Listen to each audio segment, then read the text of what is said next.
जय हिंद दोस्तों। जैसा कि आपको पता है कि आगे कुछ महीनों में दिसंबर जनवरी में बहुत सारी परीक्षाएं होने वाली है, जिसमें कि प्रमुख परीक्षाएं हैं बिहार पुलिस री एग्ज़ाम और बिहार एसएससी के एग्ज़ाम हैं, बिहार एसआई के हैं, बीपीएससी के शिक्षक भर्ती परीक्षा है। उन परीक्षाओं में जो जीएस के सवाल आते हैं, उन सवालों के महत्वपूर्ण संग्रहों के साथ हम आपके बीच उपस्थित हैं। हमने पहला विषय जो चुना है वो इतिहास यानी हिस्ट्री चुना है। हिस्ट्री की पहली वीडियो जिसमें 1 से लेकर 63 तक सवालों का हमने पूरा कराया है आपको। अब आगे में दूसरे वीडियो में क्वेश्चन नंबर 64 से आपको आगे करा देता हूँ। महत्वपूर्ण लगभग 1000 सवाल इतिहास से मैं इस चैनल पे लाऊंगा, जिसमें कि सारे इतिहास के सवाल कवर हो जाएंगे। आप किसी भी वनडे एग्जाम्स में शामिल होंगे तो इतिहास विषय से प्रश्न आपके नहीं छूटेंगे, ये हमारा वादा है। तो बिना देरी किए हुए चलिए शुरू करते हैं। हमारे पुराने रूल्स के अकॉर्डिंग मैं क्वेश्चंस को 2 बार पढ़ूंगा, फिर आपके आंसर्स को 2 बार पढ़ूंगा। सारे ऑप्शंस को पढ़ करके आपका समय जाया नहीं करूंगा। तो चलिए शुरू करते हैं। और वो हमारा पहला जो सवाल है वो सवाल है कि बुद्ध के उपदेशों का संग्रह है। तो चलिए बात करते हैं बुद्ध के उपदेशों के संग्रह पे। तो बुद्ध के जो उपदेश हैं उसका संग्रह क्या है? तो आंसर है आपका बी, सूत पिटक। तो बुद्ध के उपदेशों का संग्रह है सूत पिटक, याद रखेंगे। अगला सवाल है 65 नंबर, चतुर्थ बौद्ध सम्मेलन किसके शासनकाल में हुआ था? तो चतुर्थ पूछ रहा हमसे। चतुर्थ बौद्ध सम्मेलन जो था वो कनिष्क के शासनकाल में हुआ था दोस्तों। चतुर्थ बौद्ध संगीति कनिष्क के शासनकाल में हुआ था। आपको पता है कि 4 बौद्ध संगीति हुई थी। पहली जो हुई थी वो अजातशत्रु के शासनकाल में, दूसरी हुई थी कालाशोक के शासनकाल में जो वैशाली में हुई थी, तीसरी जो हुई थी वो अशोक के शासनकाल में हुआ था जो कि पाटलिपुत्र में हुआ था, और चौथी जो कि कुंडलवन कश्मीर में हुआ था कनिष्क के शासनकाल में। एक 5वीं भी हुई थी जिसे बौद्ध धर्म में कहीं कहीं के इतिहास में दिखाया गया, कहीं कहीं नहीं भी दिखाया गया। हर्षवर्धन के काल में हुआ था कन्नौज में, जिसकी चर्चा बहुत कम किताबों में मिलती है, बट आप उसे भी जरूर याद रखें। चलिए अगले सवाल की ओर रुख करते हैं। तो हमारा नेक्स्ट जो क्वेश्चन है वो है 65 नंबर सवाल। 65 नंबर क्वेश्चन कहता है कि बौद्ध धर्म कब हीनयान एवं महायान में विभाजित हो गया? यानी जो हमारा बौद्ध धर्म है वो कब टूट गया, विभाजित हो गया, यानी कि हीनयान और महायान में बौद्ध धर्म विभाजित हो गया। तो वो विभाजन जो हुआ था वो चतुर्थ बौद्ध संगीति में हुआ था। चतुर्थ बौद्ध संगीति में बौद्ध धर्म जो था हीनयान एवं महायान में टूट गया। तो चलिए अपने अगले सवाल की ओर रुख करते हैं। क्वेश्चन नंबर 67 का जो सवाल है वो है बुद्ध के जीवन की कौन सी घटना बैसाखी पूर्णिमा को घटित हुई? तो बुद्ध के जीवन की अगर घटना देखेंगे तो वह कौन सी घटना बैसाख की पूर्णिमा के को घटित हुई? तो बुद्ध के जन्म के जीवन की जो घटना है उसमें से बैसाखी पूर्णिमा का बहुत बड़ा योगदान है। यानी कुल मिलाकर अगर देखें तो गौतम बुद्ध की जन्म, मृत्यु और ज्ञान प्राप्ति, ये सभी घटनाएं, यानी कि डी ऑप्शन सही है, इनमें से सभी घटनाएं बैसाखी पूर्णिमा में हुई। बहुत ही महत्वपूर्ण सवाल है, कई परीक्षाओं में कई बार पूछे गए हैं। अगला सवाल है 68, निम्न में कौन सा विकल्प सही है? तो सही विकल्प की बात कर रहा है, निम्न में कौन सा विकल्प सही है? तो सही विकल्प की बात कर रहा है, बुद्ध को एशिया की रोशनी कहा जाता है। बिल्कुल सही बात है, लाइट ऑफ एशिया इन्हें कहा जाता है। लाइट ऑफ एशिया, बुद्ध को क्या कहा जाता है? Light of Asia. उसके बाद देवदत्त नामक व्यक्ति ने, अगला ऑप्शन है, देवदत्त नामक व्यक्ति ने 3 बार बुद्ध की हत्या का प्रयास किया। एकदम सही बात है। बुद्ध ने किसी को अपना उत्तराधिकारी नहीं बनाया, ये भी सत्य है।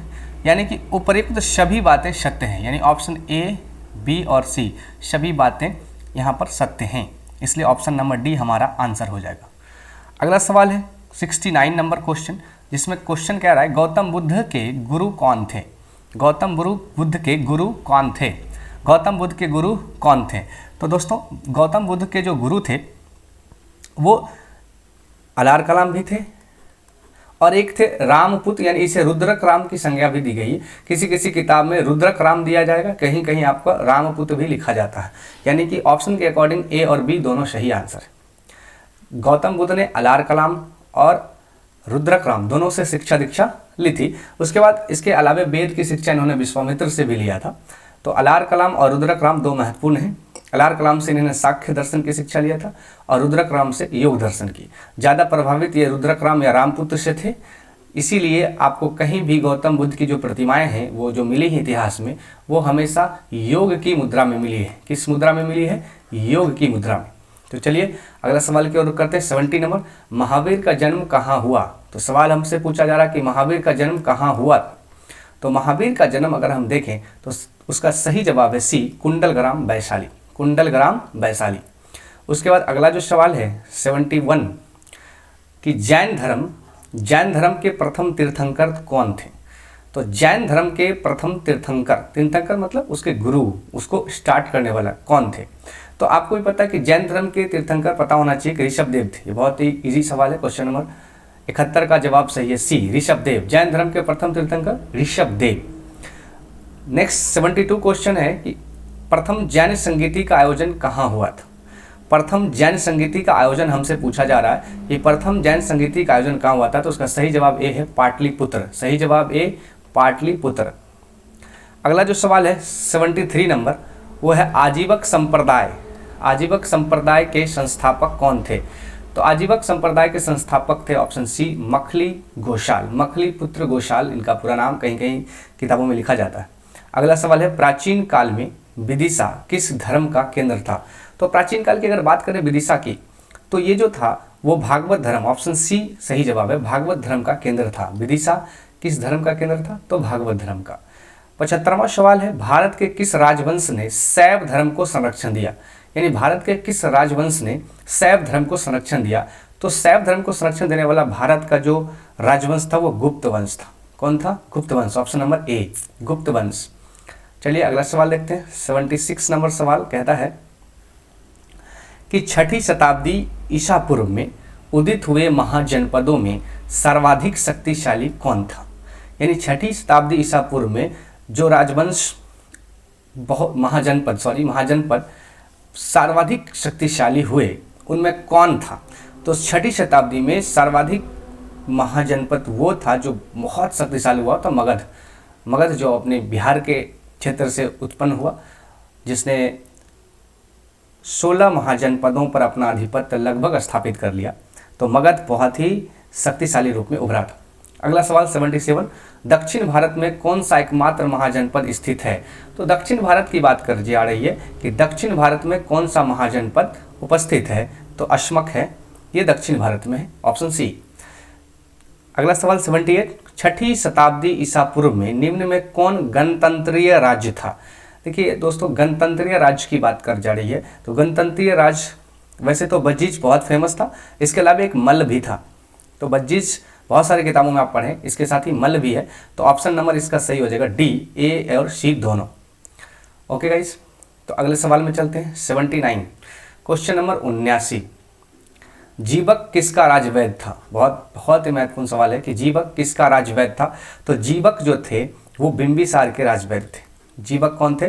बिंबिसार के राजवैद्य थे। इसे ही साउथ इंडिया के राजाओं के लिए भेजा था बिंबिसार ने। बहुत अच्छी पॉलिसी थी, जब आप इतिहास को डील से पढ़ेंगे तो।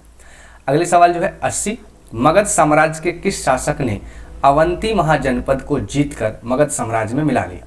तो मगध साम्राज्य के उस शासक का नाम पूछा जा रहा है जिसने अवंती महाजनपद को जीतकर अपने साम्राज्य में मिला लिया। तो अगर इसकी बात करें तो मगध साम्राज्य को कौन जीता था? तो वो था शिशुनाग। मगध साम्राज्य के किस शासक ने अवंती महाजनपद को जीता? तो वो था शिशुनाग। अगला सवाल है 81 नंबर, सिकंदर ईसा पूर्व 326 में किस रास्ते से भारत पर आक्रमण किया?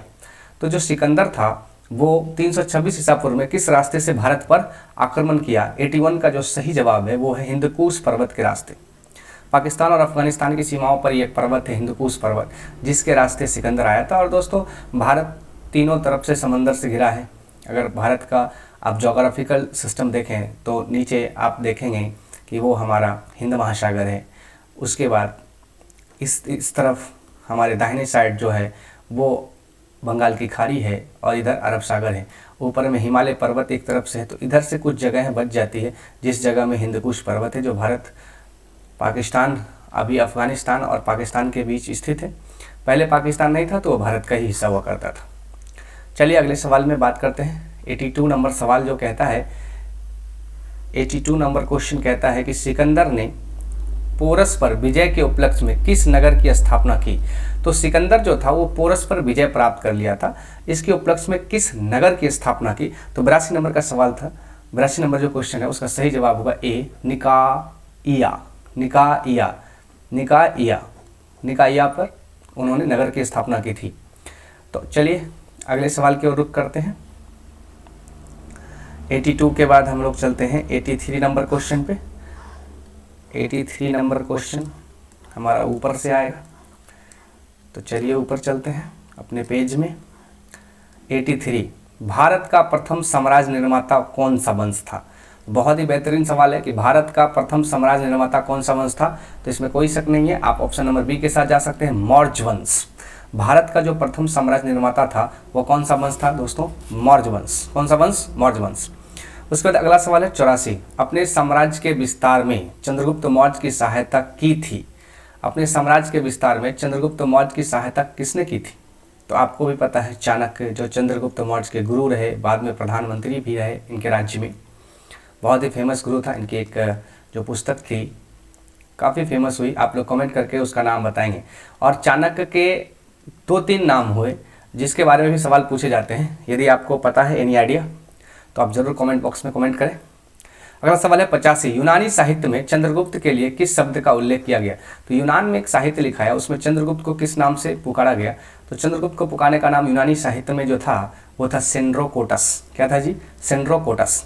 अगला सवाल है, चाणक्य किसका प्रधानमंत्री था? तो ऊपर ही चर्चा किया था मैंने, चंद्रगुप्त मौर्य का। Option number A, Chandragupta Maurya का। चाणक्य किसका प्रधानमंत्री था? चंद्रगुप्त मौर्य का। अगले सवाल में चलते हैं 87 नंबर, बिंदुसार के शासनकाल में कहाँ पर मौर्य साम्राज्य के विरुद्ध विद्रोह हुआ था? तो जब बिंदुसार शासनकाल में थे तो मौर्य साम्राज्य के विरुद्ध विद्रोह कहाँ हुआ था? तो चलिए 87 नंबर के जो ऑप्शंस हैं उसमें से सही जवाब है तक्षशिला। क्या है जी? तक्षशिला। तक्षशिला। 88 नंबर जो सवाल है वो है, प्राचीन भारत का वह प्रसिद्ध शासक जिसने अपने जीवन की अंतिम दिनों में जैन धर्म अपनाया। प्राचीन भारत का वह शासक कौन है जिसने अपने जीवन के अंतिम बेला में कौन सा धर्म अपनाया? तो जैन धर्म अपनाया। तो इसका सही जवाब चलिए सुनते हैं। 88 नंबर का सही जवाब है चंद्रगुप्त मौर्य। चंद्रगुप्त मौर्य। चंद्रगुप्त मौर्य। 89 क्वेश्चन है, किस स्थान के निकट प्रसिद्ध कलिंग का युद्ध लड़ा गया? तो प्रसिद्ध कलिंग का जो युद्ध है वो किस स्थान पे लड़ा गया? दोस्तों आपको पता है वर्तमान में कलिंग उड़ीसा का पार्ट है, उस समय बिहार बंगाल में ही होता था। तो कलिंग युद्ध लड़ा गया, उस समय ये मगध के कंट्रोल में आ गया था। तो कलिंग युद्ध जो लड़ा गया वो किस स्थान पर लड़ा गया, उस जगह का नाम बोला जा रहा है। तो वो जगह इतिहास में है Dhauli. Dhauli. Option number B. अगला सवाल है 90s, सम्राट अशोक पर कलिंग युद्ध के प्रभाव को निम्न रूप में देखा जा सकता है। बिल्कुल देखा जा सकता है। तो सम्राट अशोक पर कलिंग युद्ध के प्रभाव को निम्न रूप में देखा जा सकता है। दोस्तों इसका सही जवाब क्या है? शिलालेख, जिसे आप क्या कहते हैं, चट्टान यानी पत्थरों पर जो आलेख लिखा गया था वो है। स्तंभ लेख, उत्खनन, इनमें से कोई नहीं। तो इसका सही जवाब क्या है? चट्टान और आलेख। 91 क्वेश्चन है, अशोक ने बौद्ध धर्म के प्रचार के लिए विदेशों में किसे भेजा था? तो अशोक ने श्रीलंका भेजा था और विदेश में भी भेजा था। तो इन्होंने भेजा था अपने पुत्र और पुत्री संघमित्रा, महेंद्र और संघमित्रा को। अगला सवाल है 92, प्रसिद्ध सांची स्तंभ किसके समय बना था? यानी सांची का जो स्तूप था वो किसके समय बना था? तो दोस्तों सांची का स्तूप बना था अशोक के समय। Ashok. Option number A. 93 number सवाल, यूनानी राजा जिसे मौर्य सम्राट चंद्रगुप्त मौर्य ने परास्त कर दिया, यूनान का वह कौन सा राजा था? तो सिकंदर तो लौट गया था, आपको भी पता है, सेल्यूकस निकेटर था। सही जवाब क्या होगा दोस्तों? Seleucus Nicator. सही जवाब क्या होगा? Seleucus Nicator. तो सही जवाब सेल्यूकस निकेटर। 93 का बी।